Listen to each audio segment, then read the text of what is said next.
중요한 내용을 말씀드리면 서울의 부동산 시장 폭등합니다. 왠지 아세요? 역대적으로 국토부 장관이 부동산 시장 괜찮다라고 말한 다음에 안 뛴 적이 없어요. 그러니까 부동산이 뛰는 것 같은데 국토부 장관이 아닙니다. 일시적인 현상입니다. 괜찮습니다. 우리 김현미 장관부터 시작해서 그렇게 얘기한 다음에는 다 무조건 폭등했어요. 이번에 박성호 그렇게 한 거잖아요. 박성호 장관이. 그렇죠. 그러니까 여러분 기쁜 소식일지 슬픈 소식일지 모르겠지만 부동산 시장 폭등합니다. 이런 젠장. 그죠? 그렇게 생각하시면 될 것 같은데 어쨌든 너무 네. 이렇게 드라마틱하지 않게 발표를 하셔갖고 네. 조금 이렇게 예. 잔잔하게 음악 깔면서 빵 터뜨리면 좋았을 내용인데.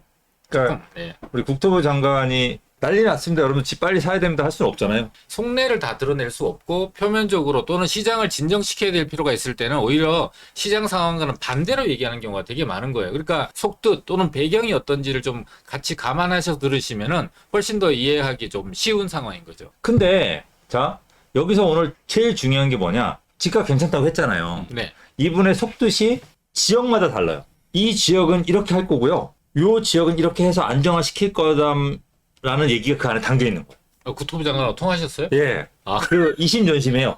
제가 김씨지만 네. 그래서 상급지, 중급지, 하급지를 전부 나눠서 정책을 만들겠다는 거거든요. 그래서 세 분 여러분 해서. 요 내용을 오늘 알고 가시면 올 하반기 부동산 끝나요, 그냥. 자, 오늘 여러분들 저희가 어쨌든 재미나게 하면서 네. 부동산 시장의 상황도 여러분들 정확하게 알고 앞으로 어떻게 진행할지, 여러분들 부동산은 어떻게 할지, 여러분들 노후 재테크는 어떻게 할지에 대한 길까지 같이 알려드리는 좋은 시간을 저희가 마련했으니까 저희 라이브 보시는 것도 좋고 세미나 오셔가지고 저희 세미나를 들으시는 것도 굉장히 유익할 것으로 저희가 생각을 합니다. 자, 우리 이제 지금 서울 부동산 시장 뜨겁죠? 아, 그렇죠. 핫하죠? 굉장히 손 뒤죠? 그렇죠. 손 댈 수 있습니다. 네. 될 수 있는 상황이 됐고, 그러니까 2020년도나 이런 때는요, 서울 아파트 거래량들이 거의 8,000건 정도가 거래가 되고 있었는데, 2022년도는 1,500건 정도 평균적으로, 그 다음에 2023년도 같은 경우에는 2,500건 정도로 이게 한마디로 80km 달리다가 길이 앞에 막히니까 확 쓴 거예요. 지금 24년도 들어서면서 1월 달에 2,600, 그 다음에 3월 달에 4,200, 거의 이제 2배 가까이 뛰고 벌써 7,000건 가까이가 돼버렸어요. 그리고 지금 7월달 거래량도 살짝 집계를 갖다 엿보고 있는데 6월달 거래량을 넘어설 거라고 예상을 하더라고요. 그러니까 7월달에 비수기잖아요. 네네. 굉장히 더운 날이고 휴가철도 있고. 집 보러 가기 요번에 비 와서 정말 바지 다 젖거든요. 그러네요. 근데도 불구하고 지금 전부 다 집 사러 다닌다고. 실수요자. 그래서 휴가 때 집을 보러 가는군요. 8,000, 9,000건까지 이제 갈 예상을 하더라고요. 사람들이 봤을 때. 약간 뭐라 그럴까요? 지금 패닉 바잉? 예. 기다리던 사람들이 이제는 사야겠다고 이제 시장에 몽땅 달려 이제 들어가는 상황이 된 거죠. 그러니까 우리가 이런 얘기를 해요. 이제 7,000건을 찍었고 7월 달에는 뭐 8,000건 이상 찍겠죠. 8,000건을 찍는다면 그 후에는 어떻게 될 거냐라고 이제 예상을 하면은 그 후에 쉽게 이거 식지는 않을 것 같다라는 거죠. 일단 이 사실이 제일 중요한 거예요. 매수세로 이제 돌아서기 시작한 거고 이게 2년 반 동안 눌렸던 게 한두 달 매수하고 끝나지 않을 거 아니에요. 최소 못해도 6개월 또는 길면 1년까지 갈 거고. 그리고 이 매수 수요에는 투자 수요는 없다. 이게 제일 중요한 포인트예요. 제가 매번 얘기한 거예요.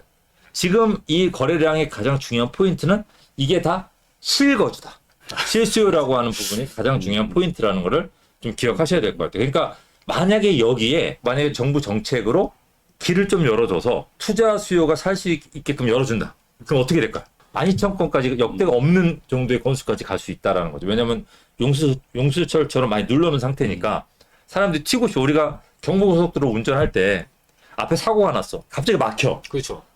언제 끝나지? 갑자기 사고 지점 지나면 알죠. 차 앞에 한 대도 없잖아요. 오, 완전 그때 어떻게 밟죠? 그 상황이 이제 벌어진 거예요. 안전운전 하시니까. 네, 이게 이제 물론 이제 중간에 카메라 있고 뭐 있으면 이제 중간 점점 멈추겠죠.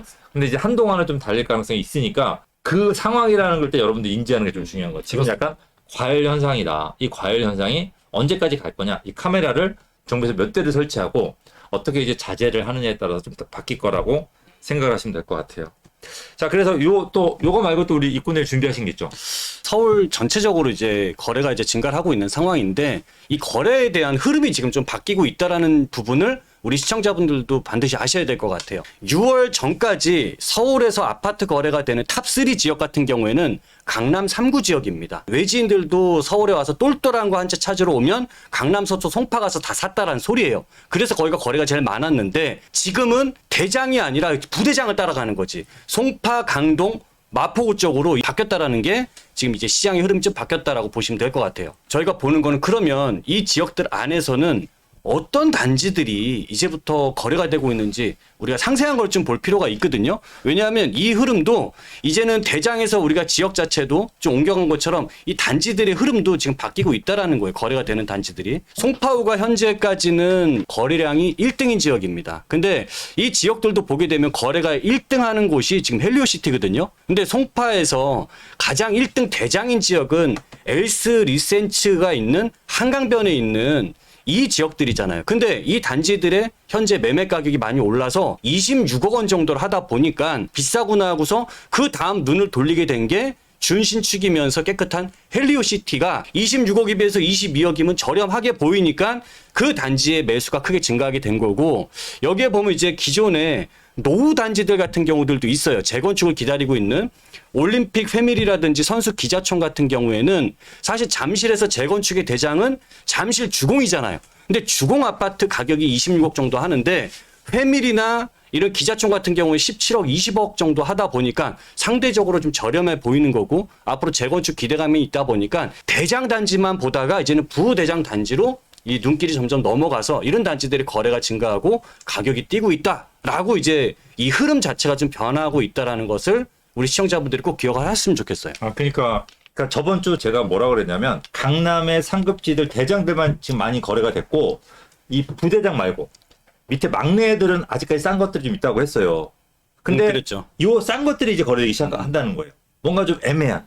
재건축도 진행이 잘 안 되고 실거주도 하기 애매한 이런 것들, 또 단지가 좀 작고 네. 이런 것들은 아직 그나마 좀 저렴했는데 얘네들까지 거래가 되기 시작했다라고 하는 게 중요한 포인트 같아요. 지금 현재 이 상황은. 그러니까 이제 이 송파 자체에서 봤을 때 네. 이제 요런 부분도 보면 될 것 같아요. 그렇죠. 네. 그다음에 다른 구도 한번 볼까요? 그리고 이제 강동구나 마포구가 현재 서울에선 송파 다음으로 거래가 이제 많게 진행이 되고 있는 지역들인데, 사실 강동구 안에서도 지금 이 송파구에서 저희가 말씀드렸던 이 흐름하고 좀 비슷합니다. 지금 강동구에서 대장은 올림픽파크 포레온이라고 해서 둔촌주공 재건축이 있잖아요. 이 둔촌주공 재건축 가격이 지금 22억에서 23억으로 넘어가고 있는데, 이 고덕동에 있는 고덕 그라시움이라든지 재건축된 아파트 가격을 봤더니 야 가격이 16억 17억 정도밖에 안 하네 하고 굉장히 싸 보이게 되는 거지 상대적으로. 그러다 보니까 최근에 실거래는 18억까지 거래가 되면서 오히려 이 안에서도 부대장들이 현재 거래가 되고 있는 거고, 마찬가지로 이제 마포 쪽에 있는 뭐 레미안 푸르지오라든지 여기도 지금 마포 안에서는 현재 부대장격입니다. 대장은 신규 단지들이 20억 이상 넘어갔기 때문에 지금 17억에서 18억 정도 하는 마레프, 조금 연식은 됐지만 이런 것들이 이제 최근에 가격들이 뛰기 시작했고요. 그러니까 부대장 위주로 많이 상승하고 있는 거네요. 맞습니다. 네. 그리고 이제 다음 지역도 좀 보게 되면은 동대문구가 거래가 최근에 증가하고 있는 것을 보게 되면, 동대문구에서 청량리가 있는 곳이거든요. 근데 청량리에서도 가장 비싼 아파트들이 L65 같은 경우가 지금 현재 한 17억 정도 하는데, 동대문에서 전농답심 뉴타운에 있는 대단지 아파트들 같은 경우는 지금 12억대 정도밖에는 가격 차가 그러니까 굉장히 큰 거죠. 이 청량리의 핵심 단지보다는 좀 저렴하다 보니까 이런 것들 위주로 동대문구도 마찬가지로 이런 부대장들의 흐름이 이어지고 있다. 라고 이제 보시면 될 것 같습니다. 자, 여기 한번 내려보세요.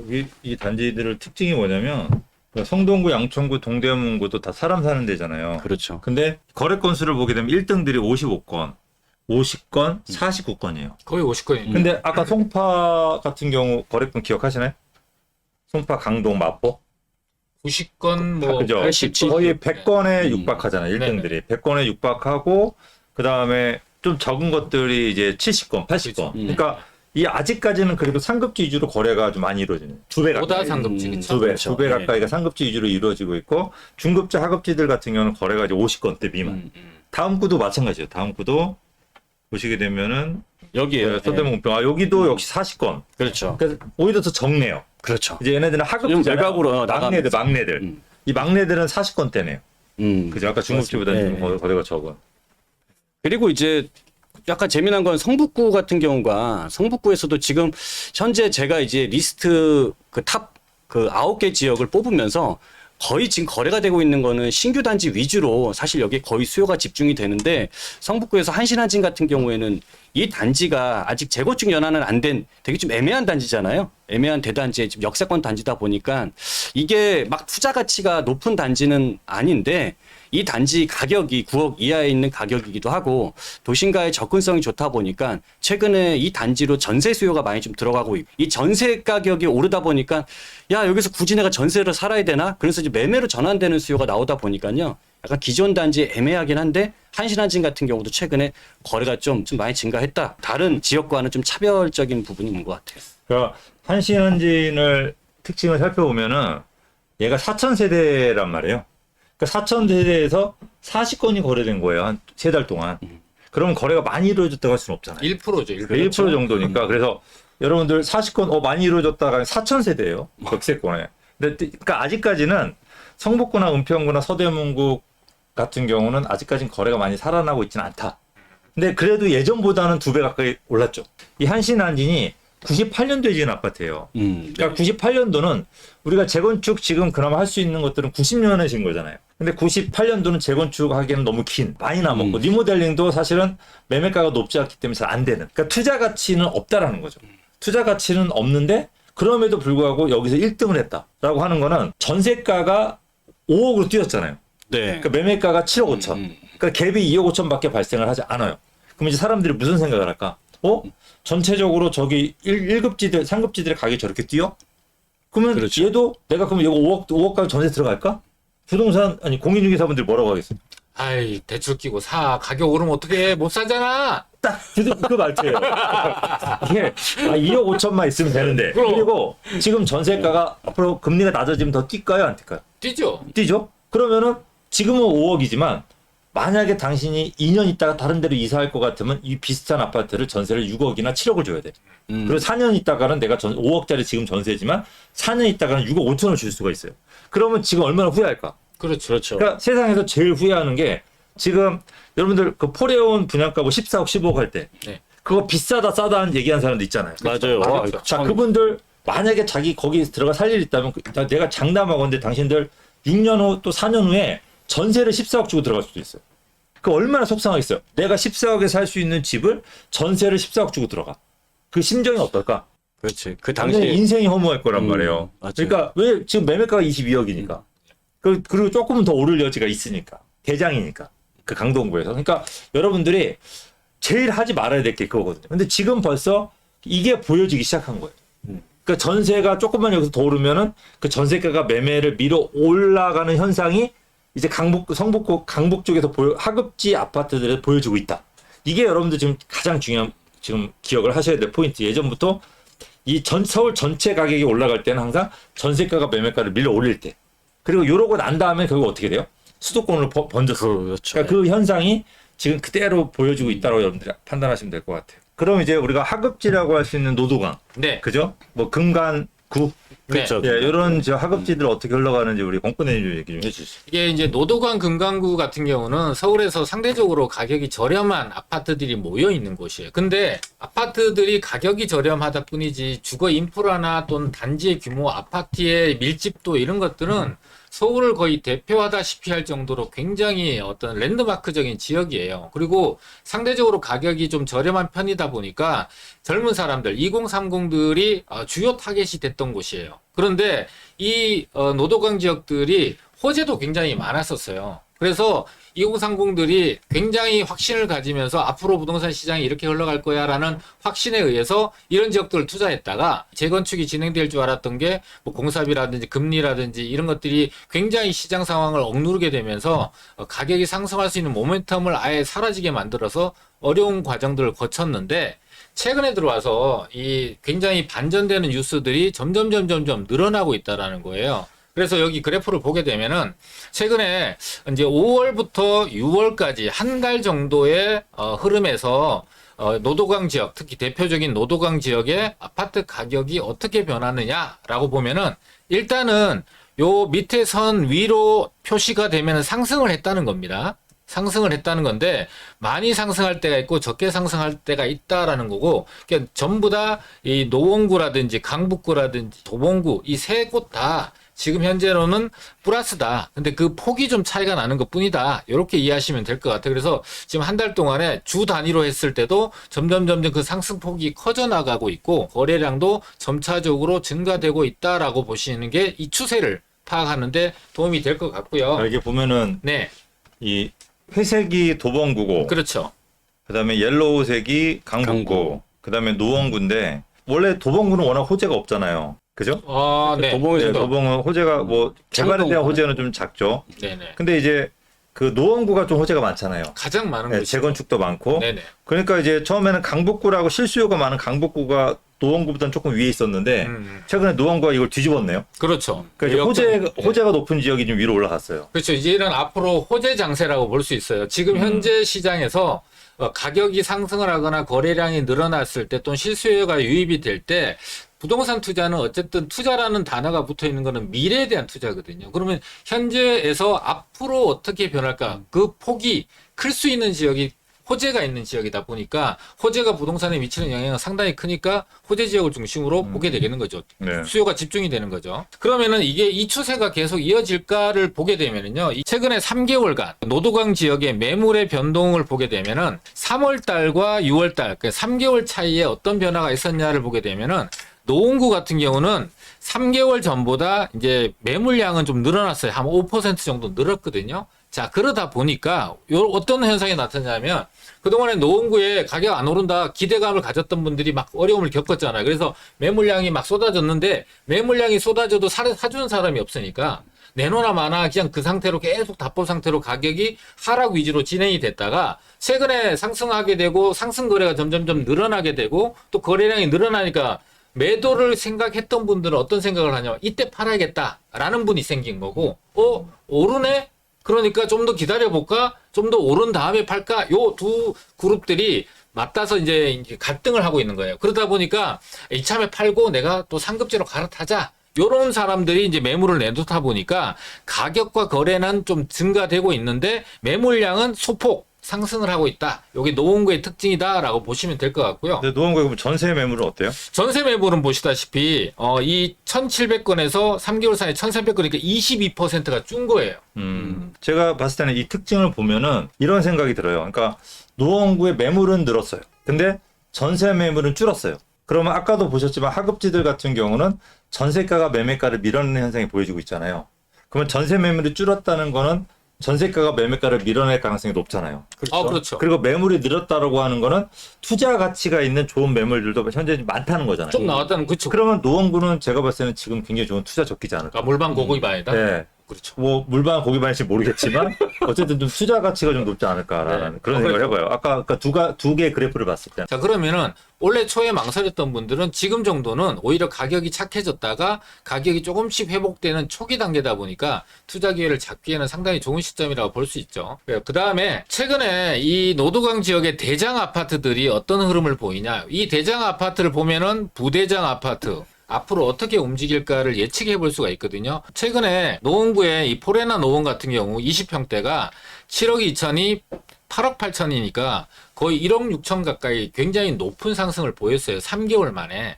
근데 여기는 이 가격은 최고가에는 못 미쳐요. 그런데 예를 들면 작년이 최고가 대비해서 70% 수준이다라고 하면은 지금은 최고가 대비해서 80% 정도 수준까지 올라왔다라고 보시면 될 것 같아요. 그래서 점차적으로 이전 2021년의 최고가에 근접하는 정도로 방향을 잡고 있다라고 보시면 될 것 같고요. 11억이 최고가였나 보네요, 그럼. 네, 그렇습니다. 그리고 이 노원 센트럴 프루지오라든지 북한산 아이파크 5차라든지 송천 센트럴빌 같은 경우도 전반적으로 보면은 퍼센트의 크기는 좀 다르지만 실거래가가 상당히 높은 수준으로 상당히 높게 올랐다라고 볼 수가 있는 거죠. 이런 그러니까- 추세가 이어지고 있다. 그러니까 노원구도 그러면은 이렇게 생각해야겠네요. 그리고 아까 송파구도 네. 대장 아파트가 뛰고 난 다음에 그렇죠. 2등, 3등, 4등 다 지금 뛰고 있잖아요. 네, 그렇죠. 그죠? 먼저 대장에 뛰어서 떨어지지 않은 이상이에요. 맞아요. 노원구도 마찬가지네. 음. 대장 아파트는 큰 폭으로 상승했잖아요. 그렇죠. 그래서 물론 이제 80%라고 하면 더 모자라다고 생각하는 분도 계시겠지만 최고가 대비해 조금 더 80%. 대장 아파트 뛸 여지가 있죠. 그렇죠, 근데 그렇죠. 얘가 뛰고 나서 만약에 떨어지지 않는다고 한다면 그다음에 부대자 2등, 3등, 4등도 줄줄이 뛸 거라는 거죠. 그러니까 우리가 노리는 거는 뭐냐면 그 중에서 제일 저렴한 거. 라고 한다면 한번 도전해 볼 만하지 않을까. 특히 노원구처럼 호재가 많은 지역. 그리고 입지가 좋은 데를 선택하셔야 되는 게 노원구도 보면 여러 전철 노선이 있지만 여기서 먼 단지가 있고 여기서 가까운 단지들이 있어요. 그리고 중랑천을 끼고 있는 단지와 그렇지 않은 단지 뭐 이렇게 좀 환경적인 부분을 같이 고려해서 보다 많은 조건들을 갖고 있는 지역이 비슷한 가격이라면 많은 조건을 갖고 있는 지역을 먼저 선점하는 게 좋은 투자 방법이다라고 볼 수가 있죠. 자, 그러다 보니까 서울의 집값 전체로는 15주 연속 상승을 했는데 자 6월 3일부터 그러니까 불과 이제 한 달 반 전이죠. 지난 1일까지 7월 1일까지 5주 연속 상승을 하고 있다. 노도강과 금강구도 5주 연속 계속 상승을 하고 있다. 그리고 1월에서 5월까지 아파트 거래량 상위를 보면 노원구가 여기 껴 있어요. 그러니까 우리가 아까 얘기한 그 강남 3구에서 마용성 지역으로 좀 확대됐는데 여기에 최근에 5월까지 누계를 보게 되면 여기에 거래량으로는 노원구가 끼어 있을 정도로 거래량이 굉장히 많이 증가되고 있다는 거죠. 그래서 뉴스에서 원래 1월부터 5월까지 보면은 노원구는 아파트 가격이 계속해서 하락한다는 얘기만 많이 들었어요. 근데 실제로 통계라는 게 2개월에서 3개월의 시차가 있다 보니까 지금 현재 와서 통계가 나오는 것들이 제대로 된 상황을 반영하고 있다라고 볼 수가 있고요. 연령대별로 봤을 때 그동안에는 2030이 주도를 이뤘는데 이제는 30대와 40대 아까 얘기하면 전세와 매매 가격이 붙어 있는 상황이 되고 있고 전세 가격이 올라가고 있잖아요. 갭이 줄어들다 보니까 이제는 갭을 해서 실수요자인데 지금 당장 들어가지 않고 1년 뒤 또는 내가 살고 있는 전세가 만기됐을 때 들어가야지 하고 준비하는 세대인 30대, 40대 거래량이 가장 많이 늘어났다는 게 작년과 올해에 비해서 차이가 좀 크다 이렇게 보시면 될 것 같습니다. 부동산 가격이 서울 전반적으로 상승폭이 번지게 되면은 정부가 어떤 규제를 해야 돼요. 이제 규제를 해야 되는데 지금 현재 정부가 이전 정부 거를 따라할 수는 없고 지금 현재 준비한 규제는 대출 규제밖에 없어요. 그러니까 지금 9월부터 스트레스 DSR을 적용하는 거 시작으로 해서 지금 전세 대출에 DSR 적용하는 것까지 지금 카드를 이제 많이 잡고리고 있거든요. 올 초에 한번 얘기했었잖아요. 네. 근데 이제 그거를 실제로 진행할 수도 있다라고 이제 엄포를 좀 놓고 있기도 하고 지금 은행에서 지금 대출을 3%대로 하다 보니까 대출량이 엄청 많이 늘고 있잖아요. 그렇죠. 네네. 그러니까 정부가 은행에서 전화했어요. 야 대출 해주지 마. 압력을 가하고 있죠. 금리 좀 올려. 네네. 그러니까 저희가 모르게 이런 식으로. 벌써 이제 그 뉴스까지 나왔으니까. 맞아요. 그러니까 이제 그런 식으로 정부가 이 대출로 어떻게 하든 좀 잡아보려고 좀 하고 있는데 이거는 쉽지 않다. 실제로 적용되기는 쉽지 않을 것으로 보여지고 왜냐하면 지금 실거주 실수요자 위주로 움직이기 때문에 실제로 좀 쉽지 않다라고 여러분들이 보시면 될 것 같은데 어쨌든 9월달에 대출 규제 일어나는 거를 보고 여러분들이 어떻게 될지 이제 그 추세를 이제 보시면 되겠지만 제가 지금부터 드리는 설명은 그 대출하고 여러 가지 상황을 적용했대 정부가 전반적으로 규제를 하는 게 아니고 부분적으로 상급지, 중급지, 하급지를 나누어서 규제를 할 수밖에 없는 시장 상황이다. 왜 그런지에 대해서 오늘 전반적인 제가 설명을 좀 해드리도록 하겠습니다. 여러분들 이거 좀 어떤 공급 대책을 펼칠 때는 전세가가 폭등할 때거든요. 근데 이 전세가 폭등할 조짐이 지금 보이고 있어요. 그러다 보니까 우리가 여기서 하나 봐야 될 건 지금이 매수 타이밍이라는 거예요.